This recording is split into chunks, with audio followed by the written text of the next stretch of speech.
So the topic that we'll discuss today is mean free path. Okay. So we know that according to assumptions of kinetic theory of gases, the gas molecules are always in constant motion, and as they are moving they will collide with each other. Now we cannot see the gas molecules. Okay, they are not visible to our eyes. So how can we be sure that as they are moving they are colliding with each other? Now there are some physical evidences in support of the motion of the gas molecules. For example, we have already discussed the diffusion, the Brownian motion, etc. So they are in support of that the gas molecules are in constant motion. But how to be sure that the gas molecules are colliding with each other? Okay, so what is the evidence that they are colliding with each other? So again, there are some physical observations based on which we can decide that okay, the gas molecules are collide with each other. So one of such example is this one. Now we know the value of the expression for the RMS velocity, most probable velocity, and average velocity. So you can find that even at ordinary room temperature, the gas molecules are moving with very high velocity. One of the example is that RMS velocity of oxygen gas molecules is about 480 meter per second. That is, in 1 second it will go up to a distance of 480 meter. One oxygen molecule, that is about half a kilometer. Okay, so which is a very high velocity. So you can say that the other gas molecules, the other gases, okay, their molecules will also move with very high RMS velocity or very high velocity, okay, of this range only. So for example, if you consider one gas, nitrogen gas, okay, which has a brown color. So suppose there is a nitrogen gas in a sealed vessel, okay.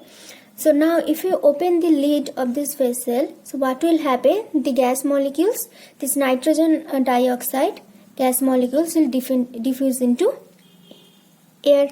Okay, so now if this nitrogen dioxide gas molecules are moving with this high velocity, then what will happen?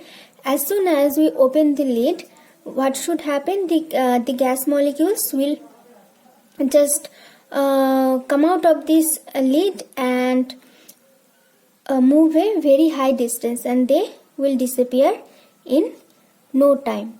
Okay, because as soon as you open the lid, suppose the gas molecules are over here, they will just start moving. They are already moving with very high velocity inside this vessel. So as soon as you open the lid, they will just be shooting out of this vessel, and they will in 1 second only they can move up to a very high distance. So we'll see them disappearing in no time.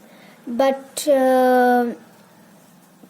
in reality this does not happen. Okay, so if we open the lid, what we'll see that the nitrogen gas molecules, actually will see that this brown colored gas will diffuse rather slowly into air. So the gas molecules, they were supposed to move at a very high velocity, and as soon as we open the lid, they should just running out of this vessel and spreading throughout the room or in the air, and will disappear in no time. But what we're observing that they are moving rather slowly, and the gas is rather diffusing into air. Okay, so why is this happening? Okay, so if they are moving with such a very high velocity, they should the gas molecule should move with they should diffuse into air with much more speed. Okay, so to explain this situation, Clausius argued that the molecules have finite size, that is, they have some volume even though it is very small. So as they move, they will collide with each other, and as a result, as they collide so as they collide, their velocity and direction of motion will get changed. So it will increase the diffusion time. Okay, so as the gas molecules are coming out of the vessel, so as they come out, they will collide with each other. So instead of moving in a straight line, in suppose in upward direction or forward direction, they will collide with each other and they will change their direction of motion, and their velocity will also get changed. Okay, so they will diffuse in air slowly, their diffusion time will increase. So it is one of the physical evidences, physical observation which is in support of the collision between gas molecules. Okay, so suppose now these are some gas molecules. Now suppose there is this gas molecule. Okay, this red one is colliding with this gas molecule. So as it collides, now we know that its direction of motion will get changed. So suppose now it is moving in this direction. Now as it is moving in this direction, suppose at this point it encounters with this second gas molecules. Okay, so again its direction will change. Okay, so all the gas molecules are moving, but suppose we are observing only this one as it moves. We are observing its trajectory. Okay, how its trajectory goes. So now suppose its direction of motion change, and now it is moving in this direction and it collides with this one. Okay, so again suppose then it is moving in this direction, as it goes it collides with this another gas molecule. Okay, and its direction of motion changes. Now it is moving in this direction and then it collides with this gas molecule. Again its direction of motion changes, is colliding with this gas molecule. Okay, so like this you see, as it is moving through this body of the gas. Okay, so it's continuously colliding with other gas molecules and its direction of motion is changing.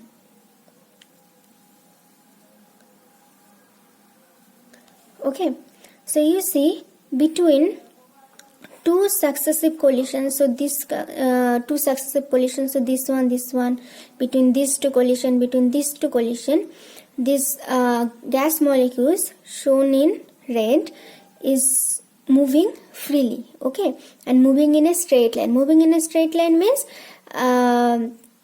it is moving with a constant velocity, and it is not no force is acting on it. Okay, so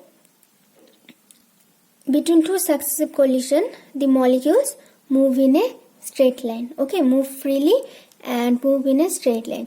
So these paths, straight paths, are called free paths. Okay, so how can we define free path? So the path traveled by a molecule. So this is the molecule, this red one, and these are the paths traveled by the molecule between two successive collisions. So these are the paths traveled by this gas molecule between two successive collisions. So these two successive collisions, these two successive collisions, these two successive collisions, and etc. Okay, so this is called free path. So this one is the first free path, this is the second one, this is third one, then this is fourth one, fifth one, sixth, seventh one. Okay, so these are the paths traveled by this gas molecule between two successive collisions. Okay,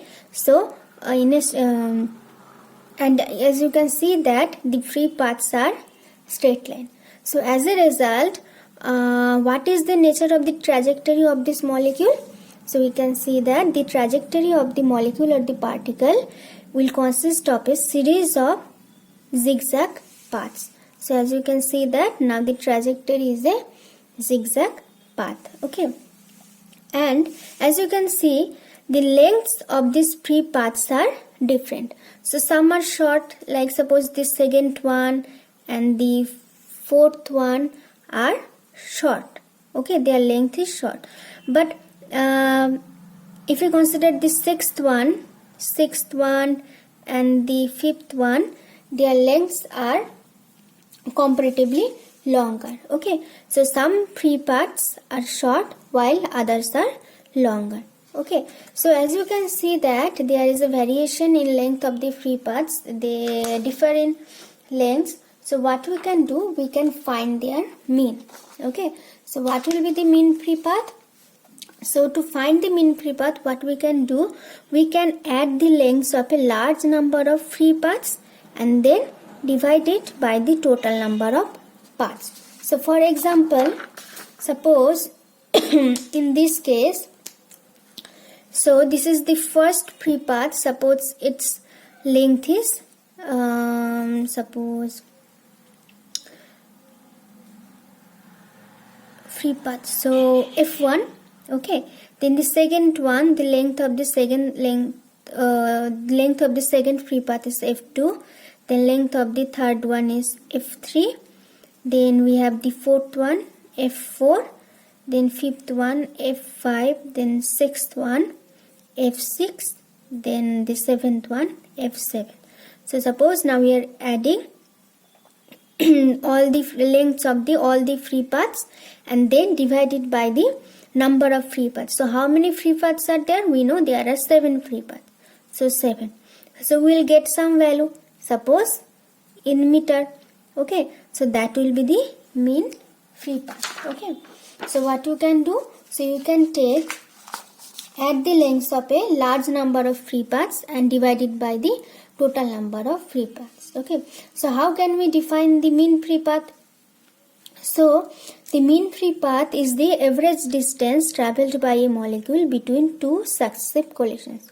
We know the distance traveled by a molecule between two successive collisions is called the free path, and the free paths have different lengths. Okay, so the mean free path will be the average of all the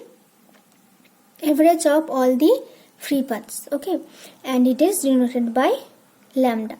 So mean free path is the average distance traveled by a molecule between two successive collisions.